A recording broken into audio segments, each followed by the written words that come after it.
Hey there, this is the Local Turlock Podcast. It is November 13th, 2020. It is Friday the 13th, and we are going to be talking about Grandma's Treasures in Denair. We will be talking about the Bulldogs of Ceres High School. We will be talking about Pasta 209 that offers traditional Italian dishes. All right, so it's Local Turlock Podcast, and if you're looking for a spot for gifts, home decor, and furniture, Grandma's Treasures in Denair is the place to be. Jessica's House is coordinating a virtual recognition to honor grieving children by inviting the community to color Hope the Butterfly, and the Bulldogs of Ceres High School's football program are 100% committed to wanting to get better as they continue the grind this past week. Meanwhile, let's take a look at what's the status of Modesto area holiday parties. I'm sure that you're curious about that. I am super curious about that as well. And if you are craving for Italian dishes, Pasta 209 offers home delivery of freshly cooked traditional Italian dishes. In another story, let's get to know how former inmates are getting a fresh start on life through the Stand State program. Now it's time to show our support to our local businesses, especially during this pandemic, as I give you 2 business spotlights this week, and we will be sharing the latest COVID-19 updates in Stanislaus County. Let's start off by talking about the home decor treasures to be found in Denair. We'll be talking about Grandma's Treasures. Here are some of the cool things. It looks like as we're getting into the Christmas season, good place to get all those, trinkets and all those things to put on the Christmas tree. So home decor treasures to be found at Denair Shop. Since acquiring the quaint downtown business from his sister just over 2 years ago, James Sheehan and his partner Jennifer Sheehan have transformed Grandma's Treasures in Denair from a small consignment shop into a home decor destination. They are just a spot for gifts, home decor, and furniture. The store has seen a boost in sales since the coffee house opened up inside, with coffee lovers stopping by to grab coffee, then staying to shop. Currently, Grandma's Treasures is featuring everything Christmas and recently hosted their Christmas open house to show off all the holiday decor. So, Grandma's Treasures, let's see if we can... Okay, so yeah, you know this. If you've ever been down through Denair, you know like that main drag. Here's Santa Fe, and here's Main Street. And I think there's like a Turlock meat market in here somewhere. And over on this side of the street, I think like the post office is back there. And there's like that old Mexican restaurant that went under. So right here, Grandma's Treasures looks pretty nondescript. So the next time that you're anywhere in the Denair area, or you're looking to get something done during the day, go to 4616 Main Street, 10 a.m. to 5 p.m., Tuesday through Saturday. That is Grandma's Treasures in Denair. Phone number, we'll pull it up on the screen, 209-656-8778. If you're looking to get some of that Christmas decorating done, maybe outside the house, maybe decorate the tree, decorate the inside, Grandma's Treasures in Denair. Next up, let's talk about how the community has been invited to color in blue to honor grieving children. So this is I'm glad that we've brought this up because Jessica's House is a place that I think we've all driven by that at some point in Turlock, and it's easy to be like, wait, what's that place? So Jessica's House is leading local efforts to organize a national awareness campaign to educate, equip, and honor grieving children and their loved ones who have died. Children's Grief Awareness Day will be observed across the country on November 19th. Locally, Jessica's House is coordinating a virtual recognition by inviting the community to color Hope the Butterfly and wear blue on the nationally designated day. One moment, let me take a sip of water. In observation of Children's Grief Awareness Day, the community is invited to show their support by coloring and sharing Hope the Butterfly. This complimentary coloring page can be downloaded at jessicashouse.org/events. So here we go, jessicashouse.org. Right, you've seen this font when you drive down, I think, Main Street by the, what's it called, Javier's or something. And there's that tree nursery over by there's Jessica's house. They do grief support for children's, teens, young adults, and their families. The coloring page can be dedicated in memory of a person who died or in honor of a child or adult who is grieving. Individuals are also encouraged to join Jessica's House staff and others across the country in wearing blue on November 19th. Then post a photo of you in blue and tag at Jessica's House with the hashtag #ChildGriefDay. To learn more about grief support for children, teens, young adults, and their families, visit jessicashouse.org. Next, we'll talk about Ceres High School. Ceres High School's football team is called the Bulldogs, and the grind continued for members of Ceres High School's football program this past week. And here's the what the football team looks like. They dedicated time to weight training, conditioning, and football-specific skills on Tuesday, Wednesday, and Thursday. They also ran offensive plays. Smith & Co. are 100% committed to wanting to get better. They worked out from 6 to 8 a.m. last Tuesday, Wednesday, and Thursday. Student athletes from Ceres Unified School District's 2 public high schools were given the green light to resume conditioning workouts on campus on September 21st. So if you're curious like me and you're wondering, why the heck are we hearing so much about the high school football team and their workout schedule? It's because, with the pandemic and COVID, you're always wondering, like, what's open, what's not open. Well, it looks like the football team is back in business. Extracurricular activities, including sports, had been suspended until further notice on July 13th due to a spike in COVID-19 cases in Stanislaus County. The start of the 2019 high school football campaign was moved from August 21st to January 8th due to the coronavirus pandemic. COVID-19 benchmarks must be met prior to the season getting underway. Social distancing is being practiced to help reduce the spread of COVID-19. Bulldog players sanitize weight room equipment before and after use. Next, we'll get into a little bit of Modesto news and talk about holiday parties. What's the status of Modesto area holiday parties? Let's take a look. Holiday parties in at least 2 Modesto region cities will go on this year, but with a twist due to the coronavirus pandemic. Modesto and Turlock will hold what could be called reverse parades, with the public doing the driving. And let's try again with opening the link. And I'm not sure if you've heard of this, but my layperson's understanding about some of these things like Christmas parades is that the city itself is not allowed to have a public event, but the public themselves can organize their own things. It's kind of a weird issue, right? Sort of like that joke about you can't have you can't have indoor dining, but you can take the inside and move it outside, right? You can set up outside tents, and suddenly restaurants are allowed. So I see it as in a similar way in that, well, the parades can still happen, but due to all these technicalities, the public themselves have to organize whatever happens. The city can't do it because that's irresponsible, but yet when the public does it, it's somehow allowed. So anyway, let's get to it.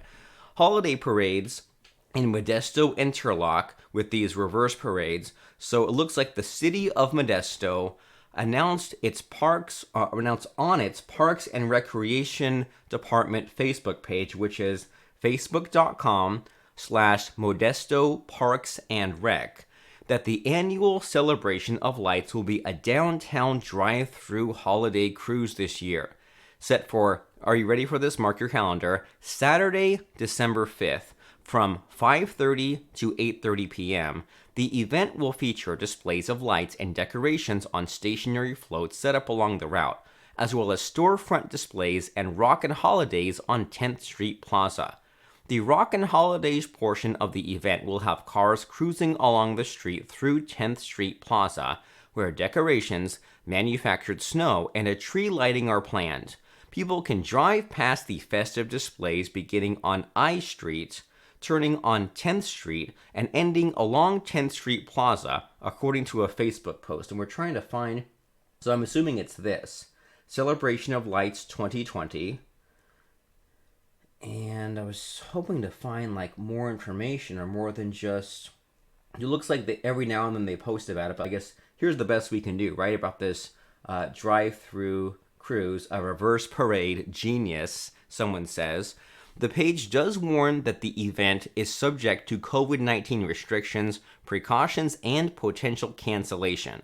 Turlock will hold a similar event, but at the Stanislaus County Fairgrounds rather than along city streets. So here we go. So the Turlock event is Friday, December 4th, and this is at facebook.com/Turlock Recreation. And we'll have a link to this, and I'll probably put this on the sidebar on localturlock.com since it's kind of like the holiday time and the election's over, so we can remove the election navigation and maybe put the holiday things, because there's the Facebook Parks and Rec Department and the Modesto Parks and Rec Department. And so we were saying that Friday, December 4th at the Stanislaus County Fairgrounds, 5:30 to 8:30 p.m., that is 900 North Broadway, Turlock, where they're doing the Night of Lights on display with, so let's see what this is. So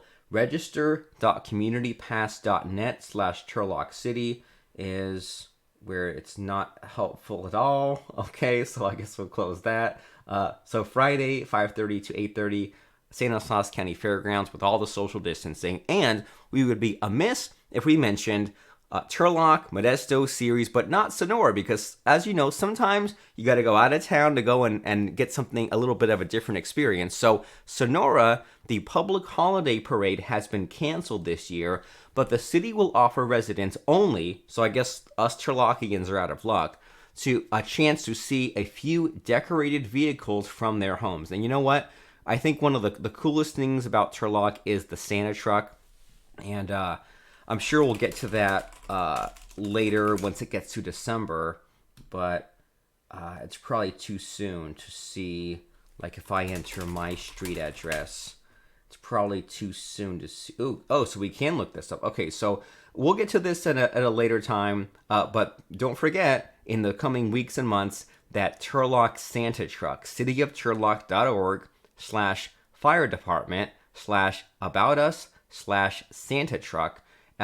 This thing goes all around town, and if you're new to Turlock or whatever, this is like one of our favorite things, where you put in your address and you'll know what time in December they will be coming by your house. It's one of the coolest things, right? What other city does this? I don't know any other city that does that kind of thing. So, Sonora, we're out, but we are also looking at Riverbank. So, Riverbank's parade, which normally is held with its annual Christmas festival, has been canceled. So Riverbank's out, but Modesto and Turlock have some kind of seasonal things happening. So we'll have to stay up to date, because as you know, this is the craziest year we have ever experienced with COVID-19 and everything. Who knows what's canceled or what's still on, but it's kind of in a goofy situation. But even with the virus, it is reassuring to know that Santa truck is still happening, because,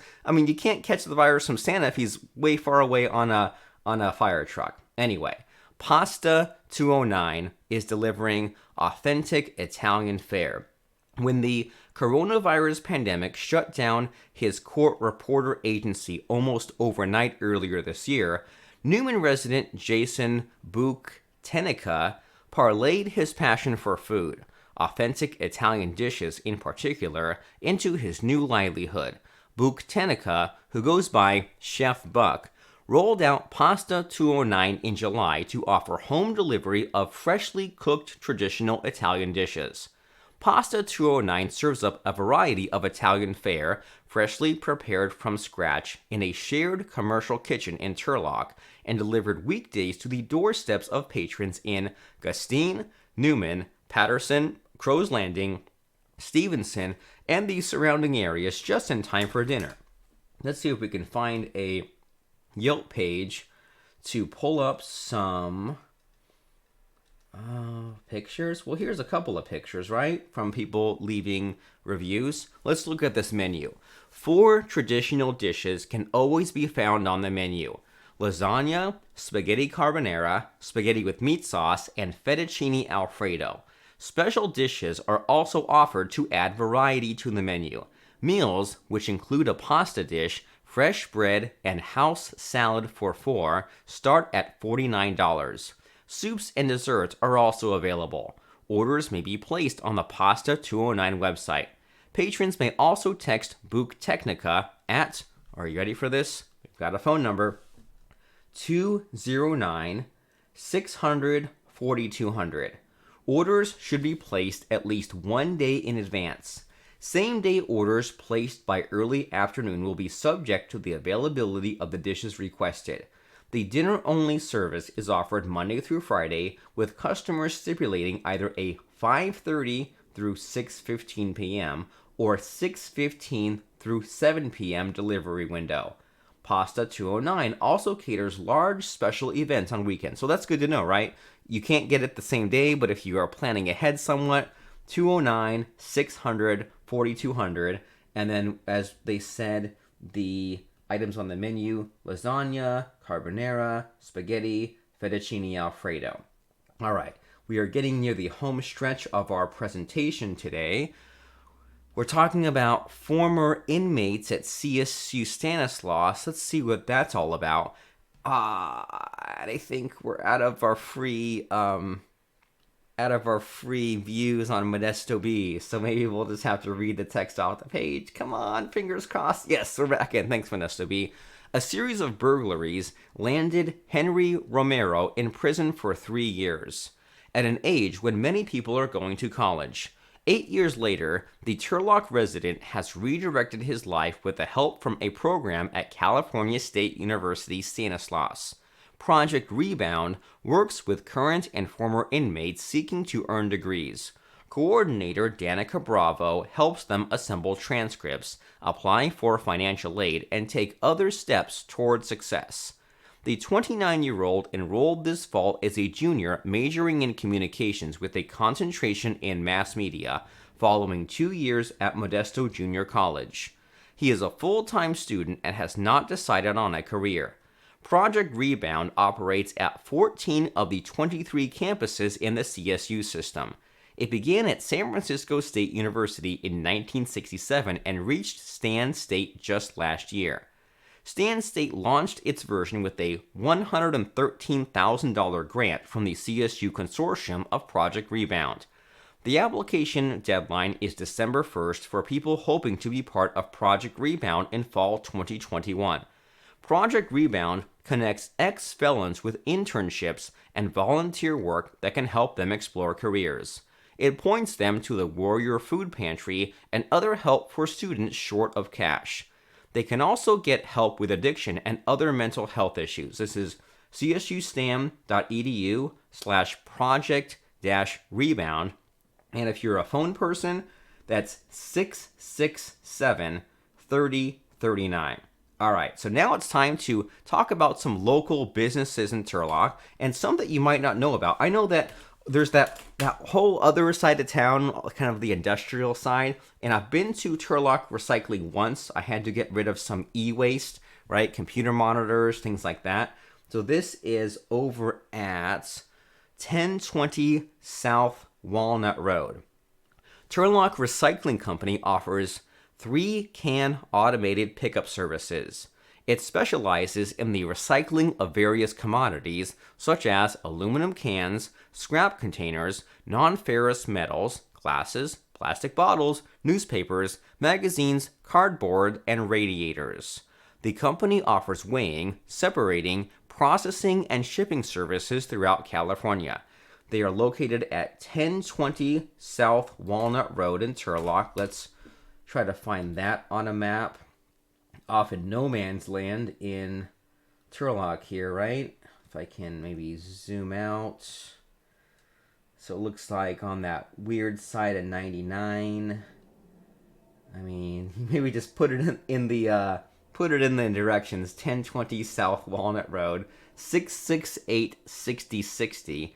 Monday through Friday, 9 to 5. Saturday, 8 to 1. If you have, you have old computers or have things that you would rather not throw away and you would rather help the environment and recycle it. I think when I brought it was so many years ago when I brought those old computers to them and old monitors. I think it was like $1 or $2. It might even have been free. But if you want to help the environment, don't put it in the trash. Just take it over to 1020 South Walnut Road to Turlock Recycling. And next, we are going to be talking about a mobile phone shop. This is Downtown Mobile. We'll bring up a tab for this. 520 East Main Street, and we'll see if we can find Downtown Mobile here in Turlock. Try to find a Yelp page.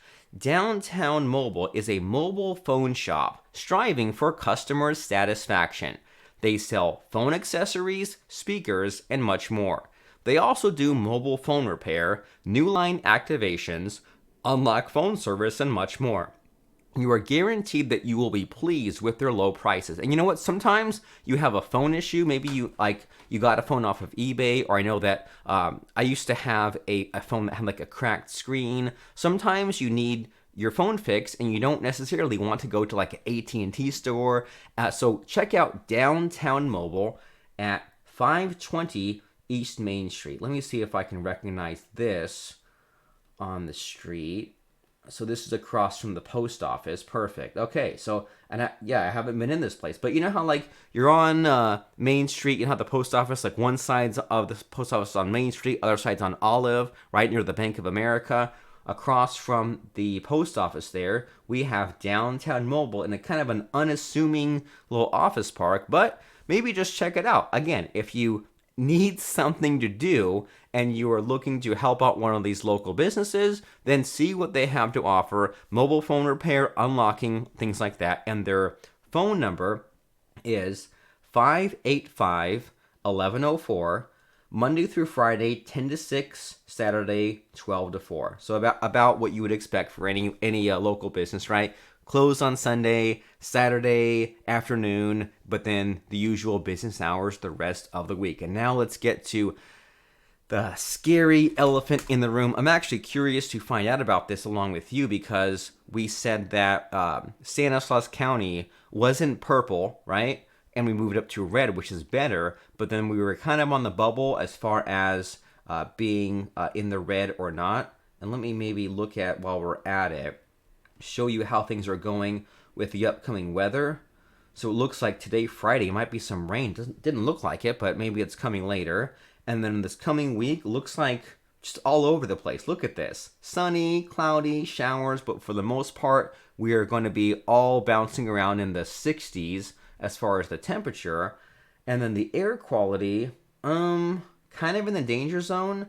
I wouldn't stay out for too long. I might go for like a 20-minute walk later, but probably not like an hour-long walk. So it looks like we have some stuff in the air. Like, I don't think all those wildfires are quite done with quite yet. And then as far as these COVID numbers, well, we are at 410 deaths. And keeping in mind, what's the total population of Stanislaus County? Like 450,000 or 550,000, I think, something like that. So we are looking at 18,000 cases, same amount of being recovered. So let's look at some COVID numbers, which is always a little scary, but good to just kind of stay on top of things, find out how things are going, right? Better to know things than not know things. The coronavirus update, we'll bring it up in the window.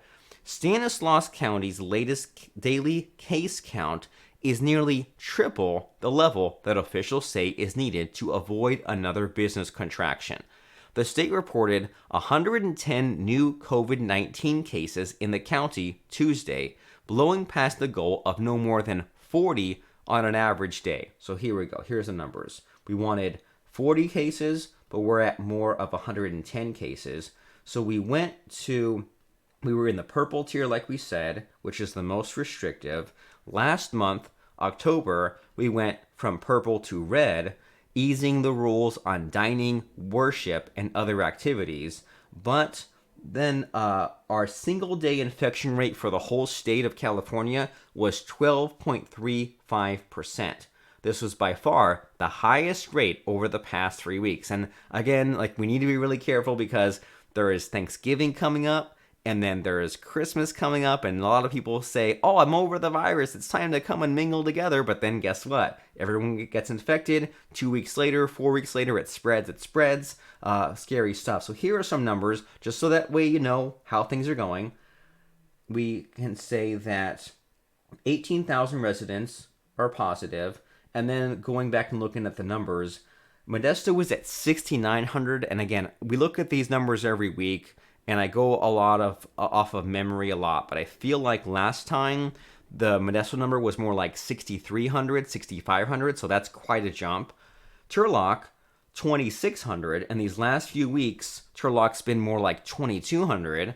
Ceres is at 2,300, and these last few weeks again, Ceres has been more like 2,000. So we've noticed a little bit of a jump, and we'll have to be really careful and see how things progress. Don't be surprised if things lock down again, if restaurants are closed. Don't be mad. It's just based on the data. It's just when there's more and more infections, they lock it down. When the infections drop, they try to open things back up. It's a gradient sort of system, right? It goes up and it goes back down. So it might be a rough winter. We'll see. We'll keep you updated. We're in this together. But thank you for tuning in to this week's episode. Our website is localturlock.com. And there are so many other cool things where, the county is appealing the purple tier COVID status. So we're right on the brink. We're trying to stay in the purple to keep things open. Up north, Sacramento County is having things closed down. There's been Veterans Day just happened. There's that Columbia pool renovation. So there's all kinds of things always happening. That's at localturlock.com. And then we have our Facebook page over at facebook.com/localturlock, where, I think I'm in a incognito window, so let me open up in a real window. Facebook.com/localturlock, where we discuss all kinds of other interesting things, and we get into lots of fun. So that is localturlock.com and facebook.com/localturlock, where you can stay up to date. And if you want to tell me something, if you want to mention a local business on air, if you have a message you want us to blast in our live stream, you can email me at turlock.local, let me actually type this in. We'll put this in a message. Maybe we're trying to do too much. All right, so is this showing up? All right, so we'll say turlock@localturlock.com. Here's how you can contact me. All right, you can send any message you want to turlock@localturlock.com. We will read it on air. Stay tuned for next week's exciting episode. Have a great weekend. Happy Friday the 13th, and stay safe. Bye now.